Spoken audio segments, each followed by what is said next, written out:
Philosophy, the ancient world, before the year 250 BCE. Happy is he who has overcome his ego. Siddharta Gautama, ancient India, 563 to 483 BCE. We usually associate his name with Buddhism, as he was the one who would later be known as Buddha, which means the enlightened one. Buddhism is considered a religion, but we can assert that it is also a philosophy in many ways. Unlike the metaphysical philosophies of the Greeks, he did not seek to understand the rules of the physical world, but to understand life itself. Although the complete story of his life is not known with complete certainty, we can affirm the most important details. One of them is that he came from a powerful family. During his youth, Siddharta Gautama enjoyed a life full of luxuries and all kinds of goods. However, over time, he realized that even having everything he had, he was not entirely happy. Moreover, there was a lot of suffering in the world because many people did not have what they needed to live, leading to illness and death. Then, he realized that people turn to pleasures to forget suffering, but that is only momentary. A delicious meal may make people feel good, but that feeling will only last a few moments. It will go away with time, so they will possibly eat it again later to feel good once more. It is said that Siddharta Gautama also decided to go through a period of asceticism, that is, voluntarily going through hunger, pain, and all kinds of suffering. But he realized that this was definitely not the solution to living life. It was then that he came to the conclusion that there was another different path to achieve true happiness, and to understand it, we will have to explain the Four Noble Truths, as they are called. The first truth, dukkha, is that suffering is inevitable. This sounds terrible, but it is true. To a greater or lesser degree, we usually go through unpleasant situations, from being hungry or scrapping yourself to losing your job. The world is full of difficulties, but suffering is precisely what we want to avoid, so we need to know the causes of it. For this, there is the second truth, samudaya. The main cause of suffering is desire. To be more precise, the frustration when we cannot achieve that desire.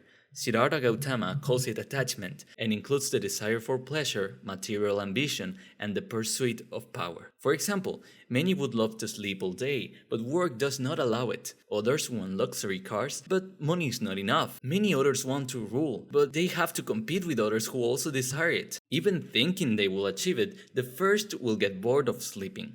The second's car will go out of fashion, and the third will live with a burden. In any case, attaching to any type of desire as an ultimate goal takes us away from happiness. So what can be done? Nirodha, the third truth, says that suffering can only be ended through detachment.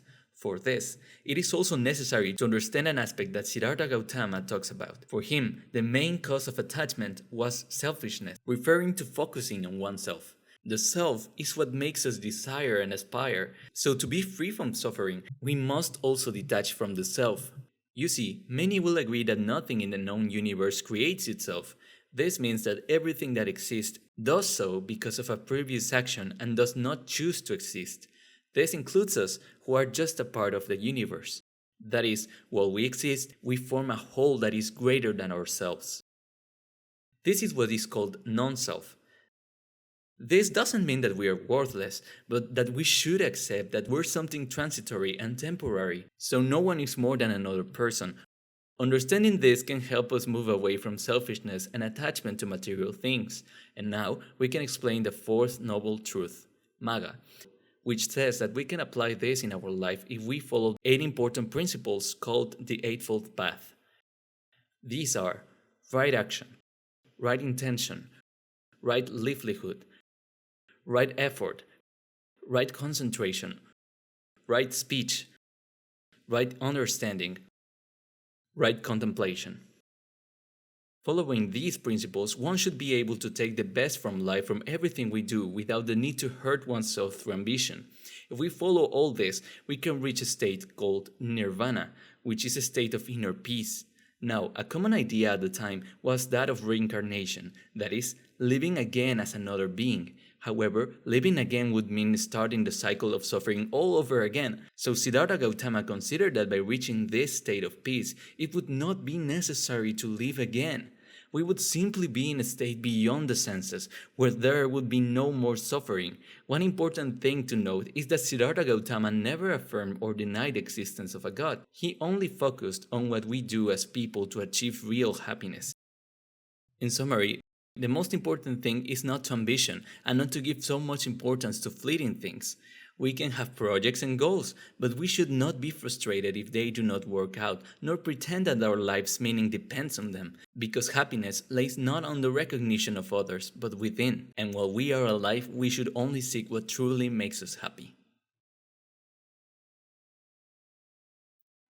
Peace comes from within. Do not seek it without. If you enjoyed the explanation we presented in this video, we invite you to discover some more of our content produced by Canip Time. In case there's any doubt, clarification, or topic proposal, we remain at your service. Please feel free to leave your comments, like the video, and subscribe.